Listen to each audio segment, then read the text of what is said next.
tayo sa Cubao Farmers Market. Nandito si pangalan Randolph po. Randolph. Nandun tayo sa may food court ng farmers eh. Pinuntan tayo ni Randolph eh. Taga saan ka? Taga Barangay Socorro lang. Barangay Socorro. Ilan ba ibon mo? Dalawa lang, ano lang. Dalawa. Paris lang po. Pares. Kumusta na? Kailan ka nagsimula mag-ibon? Matagal na rin ako nag-ibon pero may bago lang kasi ngayon. Balik. May bago, may binigay sa'yo. Binigay. Eh, yung mga ibon mo dati, nasa na? Sa Bulacan pa po yun. Isang sa Bulacan.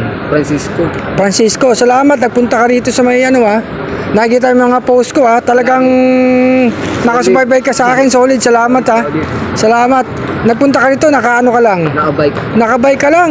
Kita mo nyo naman mga ka-RC. Sipag talaga ni Randolph po, pinuntan pa tayo. Inabon. Siyempre, meron tayo bigay sa kanyang multivitamin. Ayan Walang halang tayo dalang patuka. Pang immune system yan sa kalusugan. Ito naman calcium lactate. Para sa buto. Pwede sa mga breeders yan. Sa mga YB. Sa mga flyers. Ayan, kumusta ka na? Okay naman. Sino bang paborito mo sa mga ibong ko? Si Baby Batik. Si Baby Batik, no? Inabahan si Baby Batik. Yung anak ni Batik at saka ni Padrino, no? Maraming gustong dahil pamimigay ko ngayon, di ba? Bago tayo umuwi sa may Leyte. Leyte, layo. Sa May 6, probinsya ng asawa ko yun. Doon tayo mamimigay ng multivitamins, calcium lactate sa may pagbaba natin sa Tacloban, Leyte. Sana nga may payagan may sakay dun sa tayo kasi aeroplano Di ba alam naman si airplane, may mga bawal dyan. Dapat tayong sumunod, di ba? Pero sana maisama natin yun. Yung pamigay natin. Ang hindi ko na may isama talaga, patuka. Malay mo, doon lang tayo makabili ng patuka, no? Kaya shoutout sa mga taga dyan, taga Leyte. Kasama ko dito si Randolph po. Ang masipag, lagi nakasubaybay sa atin. Baka meron kang gusto i-shoutout dyan, shoutout mo na.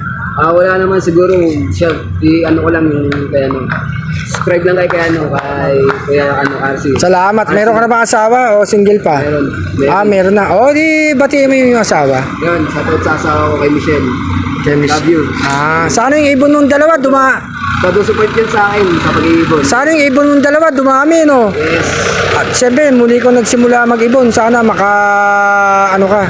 makasali ka sa race.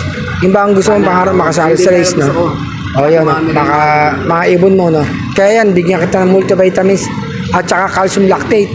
Siyempre, si Ka-RC Randolph, may bigay din tayo sa kanya. Pang merienda. Yun, salamat. Ayun ang pang merienda, Ano masasabi mo, Randolph? Yun lang tiwala lang sa mga ibon. Mag-champion din tayo kung sakali. Ayun, tiwala talaga sa ibon. Yung pinaka-importante yung tiwala, di ba? Kahit anong linyada pa yan.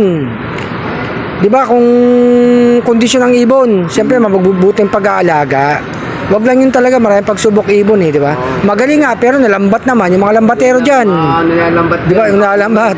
Tapos medyo nagkaroon ng problema, di ba? Maraming pagsubok ang ibon di ba? Salamat sa'yo, Randolph sa yung pagpunta pumunta po na ng food court Nagsimula sa gateway, sa may food court, nag-antay ako. Alam niyo naman ako, mga ka-RC, nag-update ako kung nasan tayo Yun, salamat. Di ba? At least may pumunta dito sa mga pamigay natin. Maraming gustong nag-invite sa atin na pumunta sa lugar din. Hindi ko rin mapuntahan yung iba Tiwala lang, mahalin nyo, makarin tayo sa kanil, di ba, Randolph, no? Antay lang. Iba, malalayang probinsya. Abang-abang lang, malay nyo, paglapag tayo dyan. Salamat, Randolph, sa yung oras, napapunta sa atin. Nagbike pa to. Ingat ka sa pagbabike mo, Pawis na pawis. Salamat sa'yo, God bless.